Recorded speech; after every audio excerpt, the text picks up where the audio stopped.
ಸೆಪ್ಟೆಂಬರ್ನಲ್ಲಿ ಕ್ರಾಂತಿ, ಅಕ್ಟೋಬರ್ನಲ್ಲಿ ಕ್ರಾಂತಿ, ನವೆಂಬರ್, ಡಿಸೆಂಬರ್, ಜನವರಿ ಬಂತು. ಹಾಗಾದರೆ ಸಂಕ್ರಮಣಕ್ಕೆ ಏನಾದರೂ ಕ್ರಾಂತಿ ಆಗುತ್ತಾ? ಈಗ ಸಂಕ್ರಾಂತಿಯ ಕ್ರಾಂತಿ ಅಂದರೆ ಸಂಕ್ರಾಂತಿ ಆದ ಮೇಲೆ ನಾಯಕತ್ವದ ಬದಲಾವಣೆ ಆಗುತ್ತೆ ಅನ್ನುವಂಥ ಚರ್ಚೆ ಮತ್ತೆ ಶುರುವಾಗಿದೆ.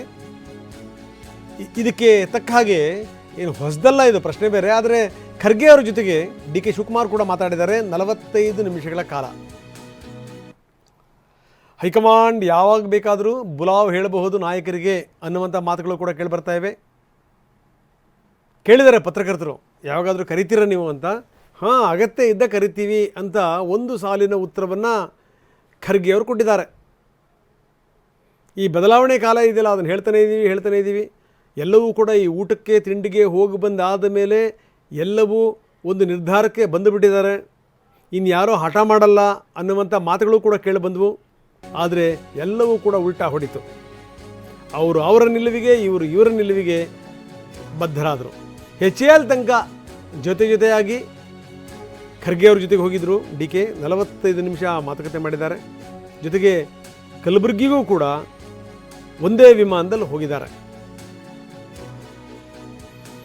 ಈಗ ಯಾವ ಕಾರಣದಿಂದ ಭೇಟಿ ಆದರೂ ಕೂಡ ಕಾರಣ ಒಂದೇ ಇರುತ್ತೆ, ಅದು ಅಧಿಕಾರದ್ದು, ಪವರ್ ಪಾಲಿಟಿಕ್ಸ್ದು, ಅಧಿಕಾರ ಹಸ್ತಾಂತರದ್ದು, ಮುಖ್ಯಮಂತ್ರಿ ಸೀಟ್ದು. ಇದೇನೇ ನೋಡಿ, ಜೊತೆಯಾಗಿ ಹೋಗ್ತಾ ಇದ್ದಾರೆ. ನಾವು ಆ ದೃಶ್ಯಗಳನ್ನು ತೋರಿಸ್ತೀವಿ. ಒಂದೇ ಕಾರಿನಲ್ಲಿ ಡಿ ಕೆ ಮತ್ತು ಖರ್ಗೆ ಹೋಗಿರೋದು. ಒಬ್ಬರು KPCC ಅಧ್ಯಕ್ಷರು, ಮತ್ತೊಬ್ಬರು AICC ಅಧ್ಯಕ್ಷರು. AICC ಅಧ್ಯಕ್ಷರು ಒಂದು ರಕ್ತದಲ್ಲಿ ರೋಸ್ ಹೋಗಿರೋ ರೀತಿಯಲ್ಲಿ ಕಾಣ್ತಾ ಇದೆ. ಕಳೆದ ಬಾರಿ ಅವ್ರು ಹೇಳಿದಂಥ ಮಾತುಗಳು ಇದೆಲ್ಲ ಇಲ್ಲಿಂದಲೇ ಶುರುವಾಗಿದ್ದು, ಇವರೇ ಬಗೆಹರಿಸ್ಕೋಬೇಕು, ನಮಗೂ ಅದಕ್ಕೂ ಸಂಬಂಧ ಇಲ್ಲ ಅಂತ. ದೆಹಲಿ ಅಂಗಳಕ್ಕೆ ಚೆಂಡು ಬಂದಿದೆಯಾ? ಅಲ್ಲಿ ಚರ್ಚೆ ಮಾಡಿ ಒಂದು ನಿರ್ಧಾರಕ್ಕೆ ಬರ್ತಾರಾ? 16ನೇ ತಾರೀಕು ಮತ್ತೆ ದೆಹಲಿನಲ್ಲಿ ನಾಯಕರ ಜೊತೆಗೆ ಚರ್ಚೆ ಇದೆ. ಆವತ್ತು ನಾಯಕತ್ವದ ಬಗ್ಗೆ ಏನಾದರೂ ಚರ್ಚೆ ಆಗುತ್ತಾ? 22ನೇ ತಾರೀಕು ಡಿ ಕೆ ಮತ್ತೆ ದೆಹಲಿಗೆ ಹೋಗ್ತಾರೆ. ಮುಖ್ಯಮಂತ್ರಿಗಳು ಕೂಡ ಸರಿಸುಮಾರು ಅದೇ ಸಂದರ್ಭದಲ್ಲಿ ಹೋಗ್ಬೋದು, ಅಥವಾ ಇಬ್ಬರನ್ನೂ ಕರೆಸ್ಕೋಬೋದು. ಆವಾಗ ಈ ಬದಲಾವಣೆ ವಿಚಾರಕ್ಕೆ ಸಂಬಂಧಪಟ್ಟಂಗೆ ಚರ್ಚೆ ಆಗುತ್ತಾ? ಪಟ್ಟದಾಟ ದಿಲ್ಲಿ ತನಕ ಹೋಗಿದೆ. ಅದೇನು ಹೊಸದಾಗೇನು ಹೋಗಿರೋದಲ್ಲ. ದಿಲ್ಲಿಯವರು ಕೂಡ ಕೈ ಚೆಲ್ಲಿಬಿಟ್ಟಿದ್ರು. ಆಗ ಕೈ ತೊಳ್ಕೊಳ್ಳೋಕೆ ಪ್ರಯತ್ನ ಪಟ್ಟರು, ಸಹವಾಸವೇ ಬೇಡ ಇವ್ರದ್ದು ಅಂತ. ನೋಡಿ, ಲೋಕಲ್ನವರೇ ಸೃಷ್ಟಿ ಮಾಡಿರುವಂಥ ಸಮಸ್ಯೆ ಇದು, ಲೋಕಲ್ನವರೇ ಬಗೆಹರಿಸ್ಕೊಳ್ಳಿ ಅಂತ ಖರ್ಗೆ ಮುಖಕ್ಕೆ ಹೊಡೆದಂಗೆ ಹೇಳಿಬಿಟ್ರು. ನಾವು ಬಗೆಹರಿಸ್ಕೊಳ್ಳೋದಲ್ಲ, ಅದು ಅವರವರೇ ಎತ್ತಿರೋದು, ಅವರವರೇ ಅದನ್ನು ಸರಿ ಮಾಡ್ಕೋಬೇಕು ಅಂತ ನೇರವಾಗಿ. ಎಲ್ಲೋ ಒಂದು ಕಡೆಗೆ AICC ಅಧ್ಯಕ್ಷರು ಕೂಡ ಕೈ ಚೆಲ್ಲಿ ಕೂತು ಬಿಟ್ರ. ರಾಜ್ಯ ನಾಯಕರನ್ನು ಸರಿ ಮಾಡೋಕ್ಕಾಗಲ್ಲ ಅನ್ನುವಂಥ ಸಂಗತಿ ಗೊತ್ತಾಯ್ತು, ಅವ್ರಿಗೆ ಮನವರಿಕೆ ಆಯಿತಾ? ಈ ತರಹದ ಪ್ರಶ್ನೆಗಳು ಕೂಡ ಇದ್ದಿದ್ದು. ಇಷ್ಟೆಲ್ಲ ಆದಮೇಲೆ ಒಳಗಿಂದೊಳಗೆ ಚಟುವಟಿಕೆಗಳು ಆಗ್ತಾನೇ ಇದ್ದು. ಅದರ ಮುಂದುವರೆದ ಭಾಗ ಇದು. ಏನೋ ಸಂಕ್ರಾಂತಿ ನಂತರ ಒಂದು ಸುದ್ದಿ ಬರಬಹುದು ಅಂತ. CM DCM ಕರೆಸ್ಕೋತೀರಾ ಅಂತ ಕೇಳಿದ್ರು ಪತ್ರಕರ್ತರು. ಒಂದೇ ಸಾಲಿನ ಉತ್ತರ ಕೊಟ್ಟರು ಖರ್ಗೆ, ಯಾವಾಗ ಅಗತ್ಯ ಇರುತ್ತೋ ಆವಾಗ ಕರೆಸ್ಕೋತೀವಿ. ಅಲ್ಲಿ ಮುಗಿತಲ್ಲ, ಒನ್ ಲೈನ್ ಆನ್ಸರ್. ಅಗತ್ಯವಿದ್ದರೆ ಮಾತ್ರ ಇಬ್ಬರನ್ನೂ ಕರೆಸ್ಕೋತೀವಿ. ಕಾಂಗ್ರೆಸ್ ಹೈಕಮಾಂಡ್ ಕೂಡ ಈ ಥರ ಹಿಂಗೆ ಇರಬೇಕು ಅಂತ ಯಾವುದೇ ನಾಯಕರಿಗೆ ತಾಕೀತು ಮಾಡುವಂಥ ಮನಸ್ಥಿತಿನಲ್ಲಿಲ್ಲ, ಪರಿಸ್ಥಿತಿನಲ್ಲೂ ಕೂಡ ಇಲ್ಲ. ತುಂಬ ಸ್ಪಷ್ಟ ಅದು. ಇಲ್ಲಾಂದರೆ ಇಷ್ಟು ದಿವಸ ಬೇಕಾಗಿತ್ತಾ? ಆಯ್ತಪ್ಪ, ಈಗ ಅರಸು ಅವರ ದಾಖಲೆ ಅದನ್ನು ಹಿಂದಕ್ಕೆ ಹಾಕಬೇಕಾಗಿತ್ತು, ಅದು ಕೂಡ ಮುಗಿದಾಯಿತು. ಈಗ ನೆಕ್ಸ್ಟ್ ಬಜೆಟ್ ಎಲ್ಲ ಆಗಲಿ ಅನ್ನುವಂಥದ್ದು, ಈಗ ಅದು ಕೂಡ ಬಂದುಬಿಡುತ್ತೆ. ಮಾರ್ಚ್ನಲ್ಲಿ ಬಜೆಟ್ ಮಂಡನೆ ಆಗ್ಬೋದು. ಸೊ ಇಂಥ ಸಂದರ್ಭದಲ್ಲಿ ಮತ್ತೆ ಚರ್ಚೆ ಶುರುವಾಗಿರುವಂಥದ್ದು. ಪ್ರಮೋದ್ ಶಾಸ್ತ್ರಿ ನಮ್ಮೊಂದಿಗೆ ಈಗ ನೇರ ಸಂಪರ್ಕದಲ್ಲಿದ್ದಾರೆ. ಪ್ರಮೋದ್, ನಾವು ನೋಡ್ತಾ ಇದ್ದೀವಿ, ಈಗ ಸೆಪ್ಟೆಂಬರ್ನಿಂದ ಶುರುವಾಗಿರುವಂಥ ಕ್ರಾಂತಿ ಸಂಕ್ರಾಂತಿಯ ತನಕ ಬಂದು ನಿಂತಿದೆ. ಸಂಕ್ರಾಂತಿಯ ನಂತರ ಕ್ರಾಂತಿ ಆಗಬಹುದು ಅಂತ ಈಗ ಅದಕ್ಕೆ ಸಂಬಂಧಪಟ್ಟಂಗೆ ಚರ್ಚೆಗಳಾಗಿದೆ.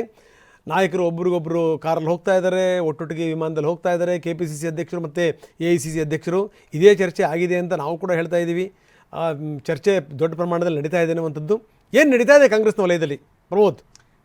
ರಂಗನಾಥ್, ಸಹಜವಾಗಿ ಸಾಕಷ್ಟು ದಿನಗಳಿಂದ ಎಲ್ಲೊಂದು ಕಡೆಗೆ ಹೋಲ್ಡ್ ವಾತಾವರಣ ಅಥವಾ ಹೋಲ್ಡ್ ಮೂಡ್ನಲ್ಲಿ ಸಂಪೂರ್ಣ ಕಾಂಗ್ರೆಸ್ ಮನೆಯ ಪಾಲಿಟಿಕ್ಸ್ ನಡೀತಾ ಇತ್ತು. ಇವತ್ತಿನ ಡೆವಲಪ್ಮೆಂಟ್ಗಳನ್ನು ನೋಡ್ತಾ ಇದ್ದರೆ ಈಗಾಗಲೇ ಯಾವಾಗ ಎಲ್ಲ ನಾಯಕರನ್ನ, ಪ್ರಮುಖವಾಗಿ CM ಮತ್ತು DCM ಅನ್ನು ದೆಹಲಿಗೆ ಕಳಿಸ್ಕೋತಾರೆ ಅನ್ನುವಂಥ ಒಂದು ಸಹಜವಾದಂಥ ಪ್ರಶ್ನೆ ಮತ್ತು ಕುತೂಹಲ ಕಾಂಗ್ರೆಸ್ ಮನೆ ಒಳಗಡೆ ನಿಂತು ರಾಜ್ಯ ರಾಜಕೀಯದಲ್ಲೂ ಇತ್ತು.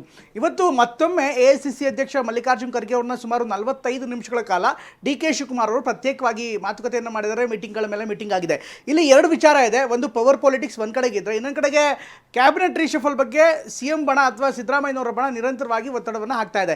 ಆದರೆ ಕಾಂಗ್ರೆಸ್ ಮನೆಯಿಂದ ಕೇಳ್ಬರ್ತಾ ಇರುವಂಥ ವಿಚಾರ ಅಂದರೆ ಯಾವುದೇ ವಿಚಾರ ಇರ್ಬೋದು, ಪವರ್ ಪಾಲಿಟಿಕ್ಸ್ ಇರ್ಬೋದು ಅಥವಾ ಕ್ಯಾಬಿನೆಟ್ ರೀಶಫಲ್ ಇರ್ಬೋದು, ಈ ಅಧಿಕಾರ ಹಂಚಿಕೆ ವಿಚಾರವನ್ನು ಸೆಟಲ್ಡ್ ಮಾಡದೆ ಅದನ್ನು ಮುಂದಿನ ಹಂತಕ್ಕೆ ಹೋಗೋದಕ್ಕೆ ಯಾವುದೇ ರೀತಿಯಾದಂಥ ಸಾಧ್ಯತೆ ಇಲ್ಲ ಅನ್ನುವಂಥ ಮಾಹಿತಿ ಲಭ್ಯವಾಗ್ತಾ ಇದೆ. ಇನ್ನು ಇವತ್ತಿನ ಬೆಳವಣಿಗೆ ಬಗ್ಗೆ ಹೇಳೋದಾದರೆ, ಇವತ್ತು AICC ಅಧ್ಯಕ್ಷ ಮಲ್ಲಿಕಾರ್ಜುನ್ ಖರ್ಗೆ ಅವ್ರನ್ನ ಮತ್ತೊಮ್ಮೆ ಭೇಟಿಯಾಗಿ ಮತ್ತೊಮ್ಮೆ ಅವರ ಕಾರ್ನಲ್ಲೇ HCL ತನಕ ಡ್ರಾಪ್ ಮಾಡಿ DK ಶಿವಕುಮಾರ್ ಅವರು ಬಂದಿದ್ದಾರೆ. ಇದು ಮೊದಲನೇ ಬಾರಿ ಅಲ್ಲ, ಇತ್ತೀಚಿನ ದಿನಗಳಲ್ಲಿ ನೋಡ್ತಾ ಇದ್ರೆ 3ನೇ ಬಾರಿ ಮಾಡ್ತಾ ಇರುವಂಥ ಇದೇ ರೀತಿ DK ಮತ್ತು ಮಲ್ಲಿಕಾರ್ಜುನ್ ಖರ್ಗೆ ನಡುವಿನ ಈ ಒಂದು ಬೆಳವಣಿಗೆ. ಇದ್ರ ಜೊತೆಗೆ 14ನೇ ತಾರೀಕು ಕೂಡ ದೆಹಲಿಗೆ ಹೋಗ್ತಾ ಇದ್ದಾರೆ ಮತ್ತು 22ನೇ ತಾರೀಕು ಕೂಡ ದೆಹಲಿಗೆ ಹೋಗ್ತಾ ಇದ್ದಾರೆ. ಅದು ಆಸಾಂನ ಚುನಾವಣೆಗೆ ಸಂಬಂಧಪಟ್ಟಂಥ ಒಂದು ಚರ್ಚೆ ಮತ್ತು ಮೀಟಿಂಗ್ ಅಂತ ಹೇಳಲಾಗ್ತಾ ಇದೆ.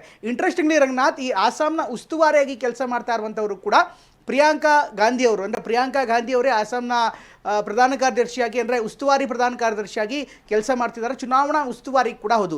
ಈ ಸಂದರ್ಭದಲ್ಲಿ ಪ್ರಿಯಾಂಕಾ ಗಾಂಧಿ ಅವ್ರ ಜೊತೆಗೆ ರಾಜ್ಯ ರಾಜಕೀಯದ ಬಗ್ಗೆ ಕೂಡ ಚರ್ಚೆ ಮಾಡಲಾಗುತ್ತೆ ಅನ್ನುವಂಥ ಮಾಹಿತಿ ಕೂಡ ಲಭ್ಯವಾಗ್ತಾ ಇದೆ. ಅಫ್ಕೋರ್ಸ್ ಅದರ ಇತಿಮಿತಿ ಯಾವ ಥರ ಇದೆ, 14ನೇ ತಾರೀಕು ಸಂಪೂರ್ಣವಾಗಿ ಚುನಾವಣಾ ವಿಚಾರ ಆದ ಬಳಿಕ, ಚರ್ಚೆ ಆದ ಬಳಿಕ ಮತ್ತೆ ಕಂಟಿನ್ಯೂ ಮಾಡ್ತಾರೆ, 17ನೇ ತಾರೀಕು ಕೂಡ ಅಲ್ಲೇ ಇರ್ತಾರೆ ಅನ್ನುವಂಥದ್ದು ಇನ್ನೂ ಕೂಡ ಸಮರ್ಪಕವಾದಂಥ ಸರಿಯಾದಂಥ ಮಾಹಿತಿ ಇನ್ನಷ್ಟು ಬರಬೇಕಾಗಿದೆ. ನಿರೀಕ್ಷೆ ಮಾಡ್ತಾ ಇದ್ದೀವಿ ಕೂಡ. ಬಟ್ ದೆಹಲಿ ಪ್ರವಾಸಕ್ಕೆ ಹೋಗ್ತಾ ಇರುವಂಥ ಸಂದರ್ಭದಲ್ಲಿ DCM ಬಣ ಗಟ್ಟಿಯಾಗಿ ಹೇಳ್ತಾ ಇರುವಂಥದ್ದು ಖಂಡಿತ ಈ ರಾಜ್ಯ ರಾಜಕೀಯದ ಚರ್ಚೆ ಆಗುತ್ತೆ ಅಂತ. ಅದಕ್ಕೆ ಪೀಠಿಕೆಯಾಗಿ ಇವತ್ತು ಮಲ್ಲಿಕಾರ್ಜುನ್ ಖರ್ಗೆ ಅವ್ರ ಜೊತೆಗೆ ಒಂದು ಚರ್ಚೆ ಆಗಿದೆ. ಅಂದರೆ ಹಿಂದೆ ಎಲ್ಲಿ ನಿಂತಿತ್ತೋ ಅಲ್ಲಿಂದ ಮುಂದೆ ತೆಗೆದುಕೊಂಡು ಹೋಗೋದಕ್ಕೆ DCM ಪ್ರಯತ್ನ ಮಾಡ್ತಿದ್ದಾರೆ. ಆದರೆ ಇದರ ಜೊತೆಗೆ ಈಗ GBA ಚುನಾವಣೆ ಬಗ್ಗೆ ಸುಪ್ರೀಂ ಕೋರ್ಟ್ ಕೂಡ ಆರ್ಡರ್ ಕೊಡ್ತಾ ಇದೆ, ಅಥವಾ ಕೇರಳದಲ್ಲೂ ಕೂಡ ಚುನಾವಣೆ ಇದೆ. ಈ ಎಲ್ಲ ವಿಚಾರಗಳ ನಡುವೆ, ಅಂದರೆ ಈ ಎಲ್ಲ ಬೆಳವಣಿಗೆಗಳ ನಡುವೆ ಈ ಪವರ್ ಪಾಲಿಟಿಕ್ಸ್ ಯಾವ ಮೂಡಿಗೆ ಶಿಫ್ಟ್ ಆಗುತ್ತೆ ಅದು ಅತ್ಯಂತ ಕುತೂಹಲ ಆಗಿದೆ. ಯಾಕೆಂದರೆ ಈಗ ತಾನೇ ಸುಪ್ರೀಂ ಕೋರ್ಟ್ನಿಂದ ಆದೇಶ ಬರ್ತಾ ಇದೆ, ಜೂನ್ 30ರ ಒಳಗಡೆ GBA ಅಂದರೆ ಬೆಂಗಳೂರಿನ GBA ಗ್ರೇಟರ್ ಬೆಂಗಳೂರು ಅಥಾರಿಟಿಯ ಚುನಾವಣೆ ಮಾಡಬೇಕು ಅಂತ. ಹೀಗಾಗಿ ಮತ್ತೆ ಪಕ್ಷ ಈ ಚುನಾವಣಾ ಮೂಡಿಗೆ ಜಾರಿದ್ರೆ ಈ ಎಲ್ಲ ಪವರ್ ಪಾಲಿಟಿಕ್ಸ್ಗೆ ಸದ್ಯಕ್ಕೆ ಬ್ರೇಕ್ ಬೀಳುವಂಥ ಸಾಧ್ಯತೆ ಹೆಚ್ಚಿರುತ್ತೆ. ರಂಗನಾಥ್. ಎಸ್, ಧನ್ಯವಾದ ಪ್ರಮೋದ್ ತಮ್ಮೆಲ್ಲ ಮಾಹಿತಿಗೆ. ಇನ್ನು ರಾಹುಲ್ ಗಾಂಧಿ ಅವ್ರನ್ನ ಭೇಟಿ ಮಾಡಬೇಕು ಅಂತ DK ಶಿವಕುಮಾರ್ ಪ್ರಯತ್ನವನ್ನು ಮಾಡ್ತಾ ಇದ್ದಾರೆ. ಜನವರಿ 16ನೇ ತಾರೀಕು ಅವ್ರನ್ನ ಭೇಟಿ ಆಗಬಹುದು. ಈಗಾಗಲೇ ಸಮಯವನ್ನು ಕೂಡ ಕೇಳಲಾಗಿದೆ, ಸಮಯ ಇನ್ನೂ ಫಿಕ್ಸ್ ಆಗಿಲ್ಲ. ಅಸ್ಸಾಂ ಚುನಾವಣೆಗೆ ಸಂಬಂಧಪಟ್ಟಂತೆ ವೀಕ್ಷಕರ ಸಭೆ ಆದ ಮೇಲೆ ರಾಹುಲ್ ಜೊತೆಗೆ ಪ್ರತ್ಯೇಕವಾದಂಥ ಮೀಟಿಂಗ್ ಕೂಡ ಆಗುತ್ತಂತೆ. ಅಂದರೆ ಈ ತಿಂಗಳ ಕೊನೆಗೆ ಎಲ್ಲವೂ ಕೂಡ ಒಂದು ನಿರ್ಧಾರಕ್ಕೆ ಬರಬಹುದಾ? 5 ರಾಜ್ಯಗಳ ಚುನಾವಣೆ ಆಗೋಗ್ಬಿಡಲಿ, ಆಮೇಲೆ ನೋಡೋಣ ತಡೀರಿ ಅಂತ ಹೇಳಿದ್ದಾರೆ. ಅದರ ನಡುವೆ ಇವರು ವೀಕ್ಷಕರು ಬೇರೆ ಅಸ್ಸಾಂ ಚುನಾವಣೆಗೆ, ಆ ವೀಕ್ಷಕರ ಮೀಟಿಂಗ್ ಇದೆ. ಅದಾದ ಮೇಲೆ ಏನು ಅಂದರೆ ಇವ್ರ ಜೊತೆ ಮೀಟಿಂಗ್ ಆಗಬಹುದಾ? ಅಂದರೆ ಒಂದು ನಿರ್ಧಾರಕ್ಕೆ ಬರ್ತಾರಾ? ಒಂದು ನಿರ್ಧಾರಕ್ಕೆ ಬರೋಕ್ಕೆ ಇಷ್ಟು ದಿನಗಳ ಕಾಲ ಬೇಕಾ? ತಡ ಮಾಡಿರೋದರ ಪರಿಣಾಮ ಏನೇನಾಗಿದೆ ಬೇರೆ ಬೇರೆ ರಾಜ್ಯಗಳಲ್ಲಿ ನಾವು ನೋಡಿದ್ದೀವಿ. Rajasthan best example. ಹಾಗಿದ್ದಾಗ ಇಷ್ಟು ತಡ ಮಾಡಿದ್ರೆ ಮತ್ತಿನ್ಯಾವ ಪರಿಣಾಮ ಆಗುತ್ತೆ ಅದು ನಾಯಕರಿಗೆ ಗೊತ್ತಿಲ್ವಾ? ಗೊತ್ತಿದೆ, ಆದರೂ ಕೂಡ ಕಾಲ ಮುಂದಕ್ಕೆ ಹಾಕ್ತಾ ಇದ್ದಾರೆ.